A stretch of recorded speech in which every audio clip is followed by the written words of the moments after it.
que agora deve ser o santo, depois da irmã Dulce, que vai ser agora canonizada no dia 13 de outubro pelo Francisco, merecidamente, diga passagem, né? Vamos ter, enfim, uma santa baiana. Os baianos são todos santos, mas nunca tinha ido ao altar. E agora eu espero que o Dom Helder seja o próximo santo cearense.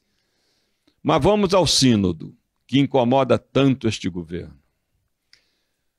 O Papa Francisco, já há uns 3 a 4 anos, teve essa ideia, brilhante ideia, de convocar um sínodo para tratar de uma questão que o preocupa tanto, que a única encíclica, que ele escreveu até hoje, publicou, é sobre a questão socioambiental.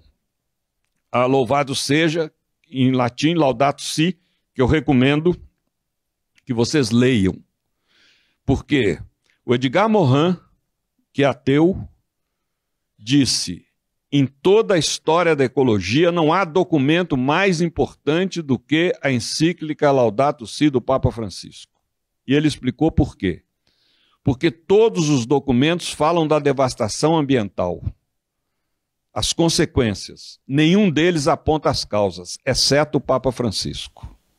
E realmente essa encíclica irritou profundamente a elite dos Estados Unidos e muitas empresas, etc., porque ele vai fundo na questão ambiental, dizendo que a questão ambiental não é só ambiental. Por isso que ele se irrita quando alguém chama a encíclica de encíclica verde ou de ecológica. Ele fala, não, é socioambiental, porque ele mostra que os principais vítimas dessa devastação são os mais pobres, que infelizmente ainda são a maioria da população mundial.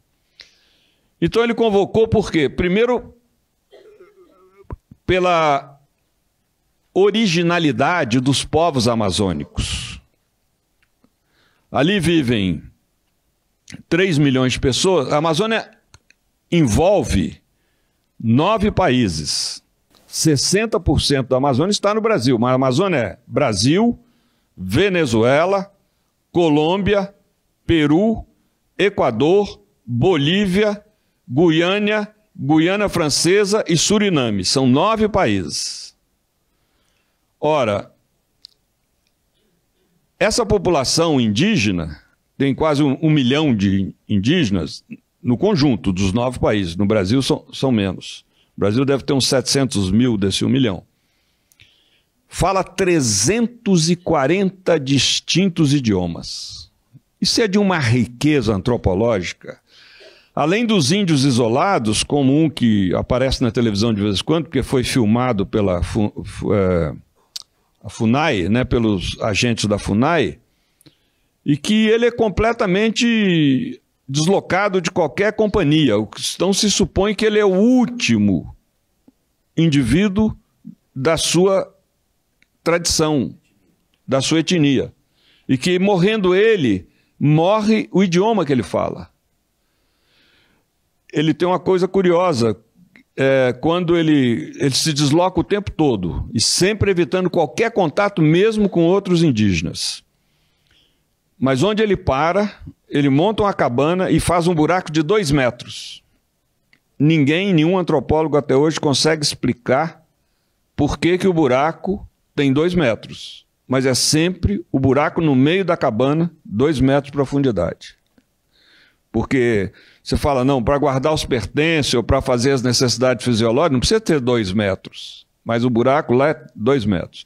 Isso deve ter talvez um sentido religioso na cultura dele e tal. Então, o que o Papa quer? O Papa quer preservar esses povos originários. O Papa quer defender a Amazônia dessa expoliação brutal do agronegócio, das mineradoras, dos garimpeiros, dos poceiros, dos grileiros,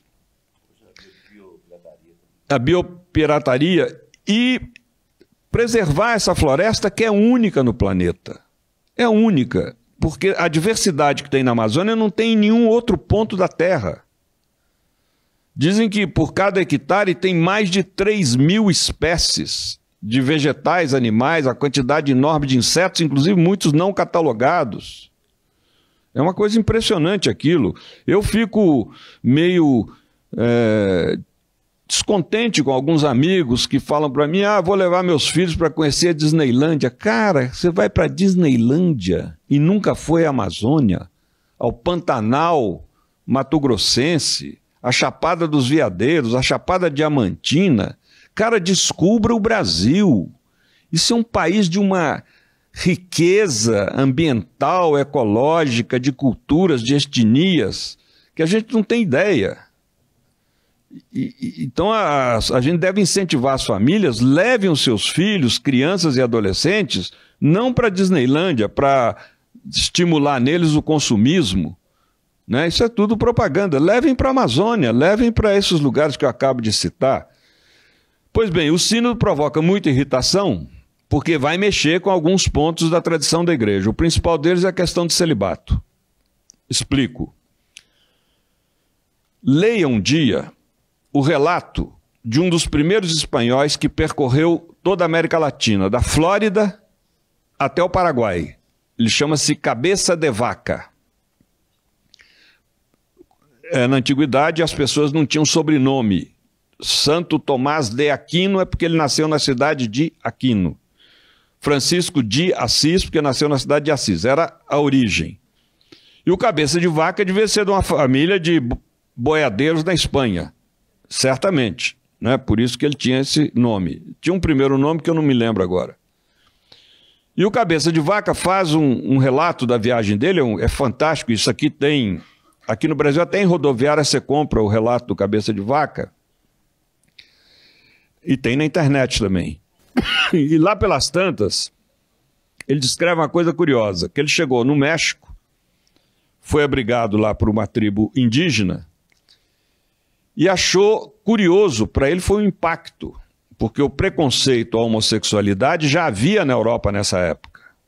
O preconceito à homossexualidade nasce na Europa a partir do século XII. Antes não havia, né? Aí não vou entrar nesse histórico. Mas o Cabeça de Vaca encontra um índio casado com outro índio. E ele descreve, um deles parecia mesmo uma mulher, né? E absolutamente normal na convivência deles. O que índio não aceita, principalmente os amazônicos, é um adulto solteiro. Isso é incompreendido por eles, né? Então, o Papa quer que não haja mais padres no mundo indígena. Ele quer que indígenas católicos possam ter acesso ao sacerdócio, o que significa que terão que ser homens casados, já que a cultura não admite um homem solteiro, né? Então, um pouco essa é uma das propostas. Mas a maior proposta é aquilo que o Afonso falou, é a defesa desse bioma, a defesa desse mundo, né? Pessoas e natureza que formam ali um conjunto, e essas pessoas que ali vivem sabem como preservar e ampliar essa natureza, e não devastá-la, destruí-las, ameaçá-la, etc. Uma motosserra, em 5 minutos, ela derruba uma árvore de 40, 50 metros de altitude, né? Como um angelim. Agora, quantos anos vai levar para ter outra? E tem outra coisa, a Amazônia não é replantável, porque o que tem no solo não é terra, é minério. A vegetação amazônica, ela cresce no humus das antigas vegetações, 40 centímetros. Então, dizem, né, nunca pesquisei isso, que o Saara teria sido uma Amazônia na antiguidade, mas foi devastado e virou um deserto, então seria a savanização da Amazônia, como aconteceu na África com várias regiões. Só como comparação, hoje a Bayer anunciou o valor que ela vai destinar à pesquisa nos próximos 5 anos só. A pesquisa para organismos que combatem agrotóxicos, alguma coisa de biodiversidade naturalmente retirada ali da Amazônia, 2,5 bilhões. Você vê a desproporção que se provoca da pesquisa retirada disso e do que se investe para preservar. Próxima pergunta.